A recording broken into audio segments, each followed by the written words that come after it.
welcome to tonight's History Bites for Spooktober. Tonight we're looking at the Curse of the Mummy's Tomb. So, in November 1922, English archaeologist Howard Carter discovered the tomb of Tutankhamun, an unknown pharaoh's burial filled with gold and other wonderful things. But did he find something else? We've all heard of the Curse of the Mummy's Tomb, whether you remember it from the really old film with Boris Karloff shuffling around bandage wrapped, or the 90s film with Brendan Fraser shooting at mummies with lots of action, or the new one where inexplicably Tom Cruise is falling out of an aeroplane with an Egyptian sarcophagus. Who knows?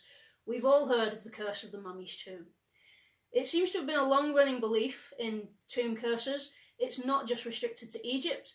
The tomb of the first emperor of China is rumoured to have many, many curses on it, but no one's ever got into it, so we don't know if they're true. It's a curse that is traditionally called down on anyone who enters the tomb, be they friend, thief, or humble archaeologist. Curses don't differentiate thieves and archaeologists. One of us loots, one of us records things very diligently, but the curse will still get you. The tales develop primarily across Europe. Now this is mostly because it's British and French exploration that's going on in Egypt, so it seems natural that stories of curses from Egypt get back through Europe that way. And in 1922, Carter discovers the tomb of Tutankhamun, as we said, and unleashes the mummy's curse.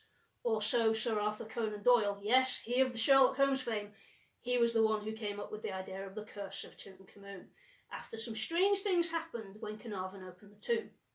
So, Carter and Carnarvon opened the tomb, and on the day that they did, Howard Carter's pet canary was eaten by a snake. Snake is the royal symbol of Egypt. You may be able to make it out on Tutankhamun's little headpiece here. Symbol of Egypt, eating Carter's canary. Shortly after the tomb was opened, Lord Carnarvon died. He had a mosquito bite on his cheek, nicked it shaving, it got infected, he died of blood poisoning. However, initial autopsies suggested that there was a mosquito bite on the cheek of the king, in the same place as on Lord Carnarvon. The Curse of the Mummy's Tomb? People like to think so, and it sold a lot of papers. However, Howard Carter was one of the first people to enter the tomb, and it wasn't until 10 years after discovering and recording the tomb that Carter himself died. Must be a pretty slow curse if it didn't get the first guy who came in. Likewise, Lord Carnarvon's daughter, she would only have been little when she went into the tomb, but she also entered. She was still alive until 1980, a good 57 years after the tomb was opened.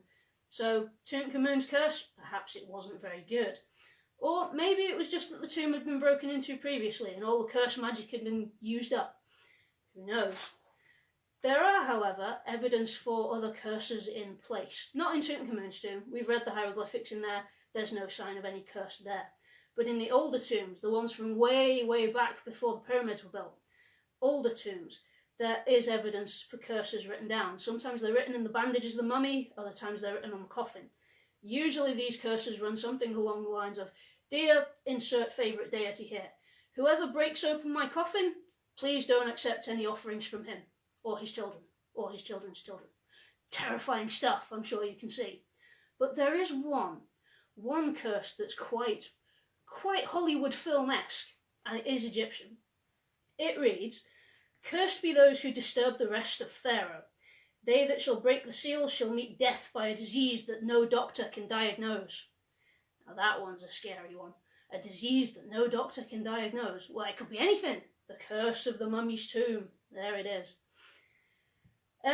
There's definitely no real evidence for curses of Mummy's Tomb. Everything else can be explained away quite naturally. Or can it? There's one chap who was once given a mummified hand as a present. His house burnt down shortly afterwards.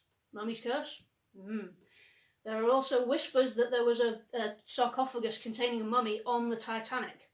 We know what happened with that one. Was it really the iceberg, or was it the mummy's revenge?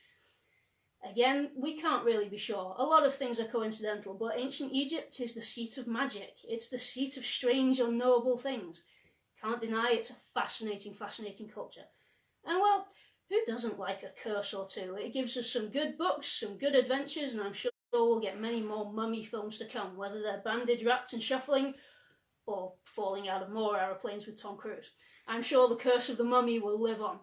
Thank you for watching tonight. I hope you have a good evening. Don't forget to subscribe to my channel, like the page, and I will see you all next week for a Halloween special. Thank you. Good night.